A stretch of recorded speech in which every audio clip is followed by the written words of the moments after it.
ত্রিপুরাবাসীর মধ্যে 37 লক্ষ মত থাকতে পারে, কিন্তু একটা দলীয় ডকুমেন্টে যেটা ছিল, আজকে যারা সেই দলীয় ডকুমেন্ট সেই সময় তৈরি করেছিলেন তত্ত্বাবধানে, যাদের তত্ত্বাবধানে, তাদেরই অধিকাংশ আজকের এই ক্যাবিনেটের সদস্য।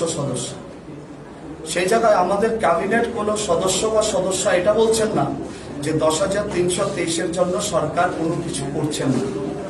ফেসবুকে কে কি লিখছেন সেটা আমাদের বিবেচ্য বিষয় না। আমরা সম্পূর্ণ আস্থা রেখেছি আমাদের ক্যাবিনেটের উপরে। আমরা তো সেই জিনিসটাই বার্তা দিতে চাই আপনাদের মাধ্যমে যে ক্যাবিনেটের কাছে সময়টা খুবই কম। সেই সময়টার মধ্যে একমাত্র প্রপার ওয়ে আউট করার জন্য সেটা হলো ভ্যালিডেশন অ্যাক্ট। এই মুহূর্তে আমাদের কাছে যতটুকু খবর, খুব শীঘ্রই আমাদের অ্যাসেম্বলি সেশন শুরু হচ্ছে। অ্যাসেম্বলি সেশনের আগে অথবা পরে আমরা এখনো শিক্ষা দপ্তরের অধীন চাকুরিরত রয়েছি এবং আমরা শিক্ষক এই কথাটা ভুললে হবে না।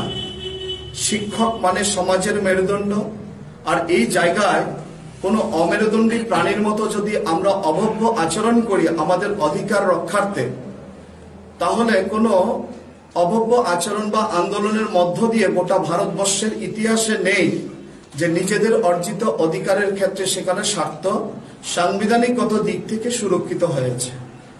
তাই স্বাভাবিকভাবে অনুরোধ থাকবে, আমরা যারা এখানে আছি, আগামী দিন আমাদের যে ডেপুটেশনটা আমরা মাননীয় শিক্ষা অধিকর্তার কাছে আমরা পেশ করব, সেখানে আমাদের কোনো শিক্ষক বা শিক্ষিকা যাতে উচ্ছৃঙ্খল বা অভব্য কোনো আচরণ না করেন।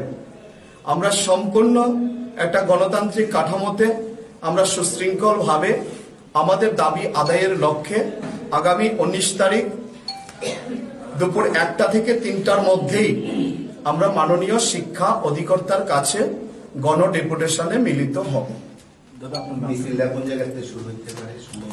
আমাদের এই ডেপুটেশনের প্রসেশনটা শুরু হবে আগরতলা স্থিত রবীন্দ্র ভবনের প্রাঙ্গণ থেকে। সামনে যে মাঠ আছে সেখানে